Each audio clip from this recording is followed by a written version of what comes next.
Olá, amigos. Esse é o canal Roberto Kodama trazendo a análise do jogo Internacional 1, Santos também 1.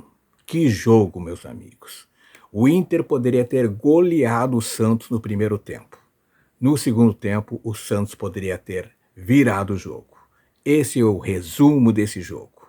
Vamos saber os detalhes, vamos fazer a análise, mas antes eu peço a você, meu amigo, torcedor do Peixão, te inscreve no canal, dá joinha, deixa o seu comentário e compartilhe este vídeo.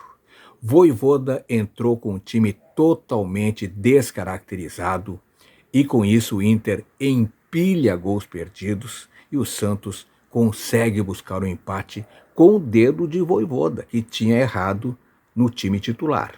Obviamente que tinha que acertar no segundo tempo, porque aí ele tirou alguns jogadores que ele errou ao colocar e colocou outros, como por exemplo o Souza e o Barreal, que não podem ser reservas do Santos nesse time.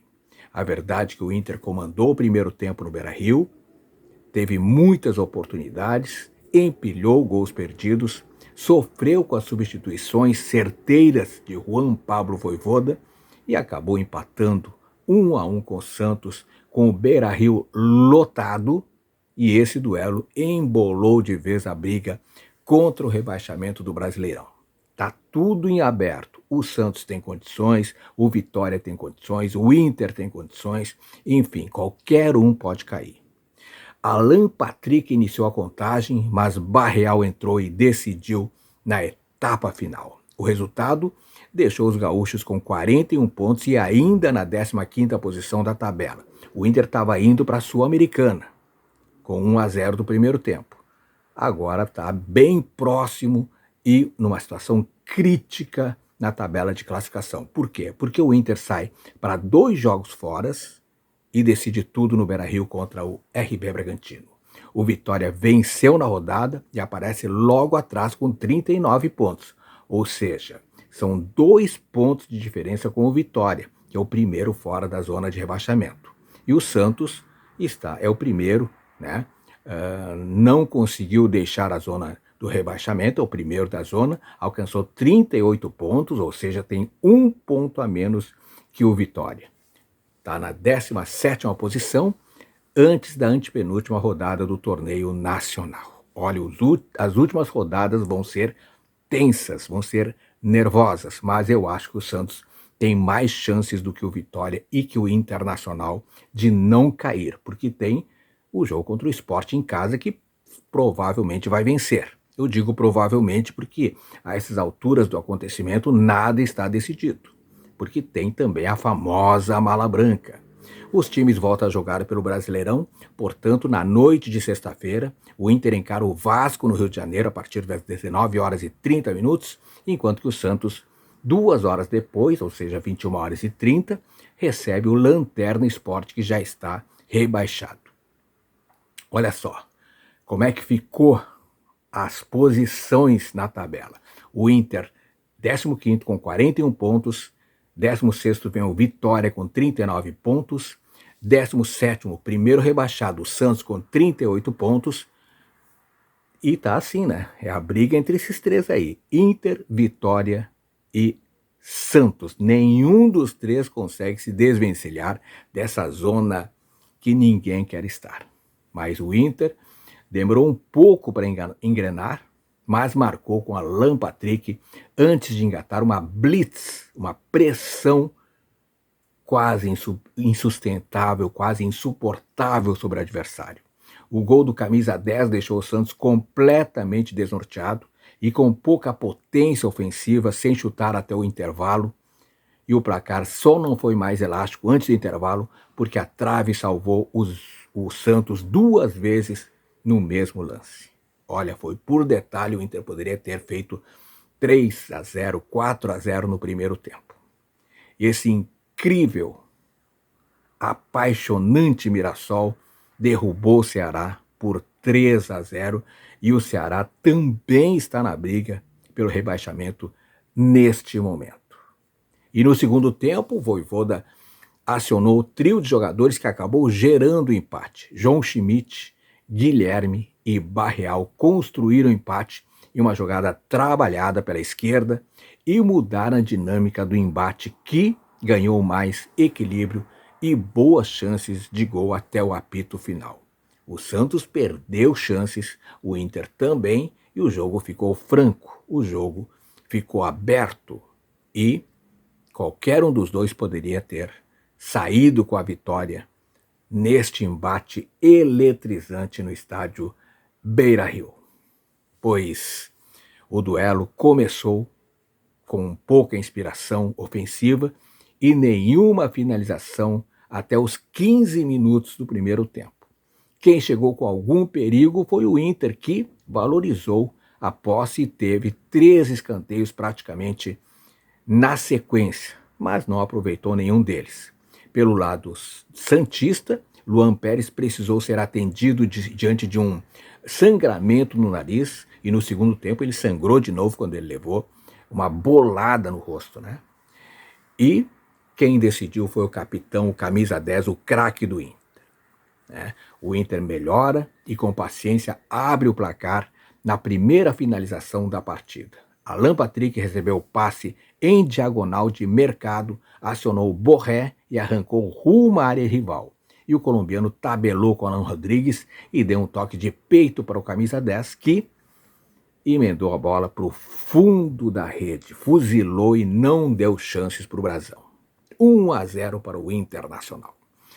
E comemorou e muito esse gol, mas de nada adiantou, porque depois o Santos viria a empatar. Depois teve uma blitz da equipe colorada, né? O lance abriu os caminhos para o Inter, que, empurrado por sua torcida, no Beira-Rio passou a martelar a meta de um Santos atordoado, acuado e preso na pressão do Colorado. O problema é que faltou pontaria para Aguirre, para Borré, para Vitinho.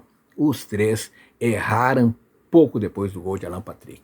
Se tivesse acertado, estava goleada. E quem não chuta, não marca.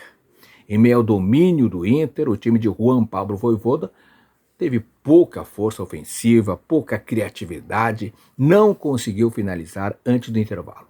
Robinho Júnior, pela ponta direita, até tentou balançar sobre os adversários, mas não encontrou opções e desperdiçou a posse em pelo menos 2 oportunidades. Aliás, Robinho é jogador de segundo tempo.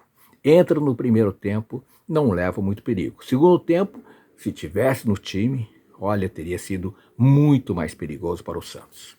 E a trave por 2 vezes salva o Santos. Uma das poucas investidas do Santos no primeiro tempo acabou justamente com o Inter gerando perigo. Após Thiago Maia escapar pela direita, Vitinho arrancou, ajeitou para a perna esquerda e acertou a trave de Brasão. A bola sobrou limpa para Borré, que voltou a acertar o poste de novo. Impressionante.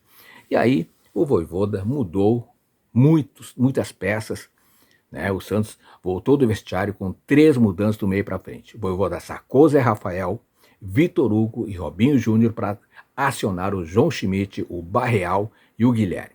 E as alterações até fizeram o Peixe alcançar o campo do Inter, mas ainda sem chutes. E Vojvoda colhe os frutos. O Santos finalmente chuta aos 16 minutos da partida, né? E acabou premiado em lance gerado a partir dos 3 jogadores que saíram do banco de reservas. Guilherme, pela ponta esquerda, recebeu de João Schmidt, ultrapassou o Borré e lançou para Barreal, o camisa 22, que não pode ser reserva do Santos, né? Dominou no peito e com categoria meteu 1-0, 1-1 no caso, o empate do Santos, né? Barreal, esse não pode ser reserva do Santos. Aí teve chance aqui, chance acolá, o empate mudou totalmente o panorama no Beira-Rio, que passou a ser palco de bons ataques tanto do Inter como do Santos. Um duelo de mais velocidade, de mais rapidez. Alan Patrick parou em Brasão em cobrança de falta, enquanto que o Peixe assustou com Tassiano e com Bom Tempo, que entrou depois. No fim terminou 1-1, um empate ruim para o Internacional, porque dentro de casa empate é resultado ruim.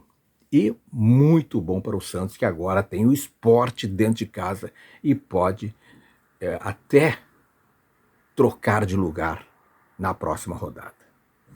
Portanto, meus amigos, um Beira-Rio lotado recebeu este jogo, um jogo dramático, um jogo complicado. Levaram em cartões amarelos o Mike e o Tassiano pelo Santos, e o gol do Alan Patrick para o Internacional aos 20 minutos do primeiro tempo, Barreal para o Santos aos 16 minutos do segundo tempo.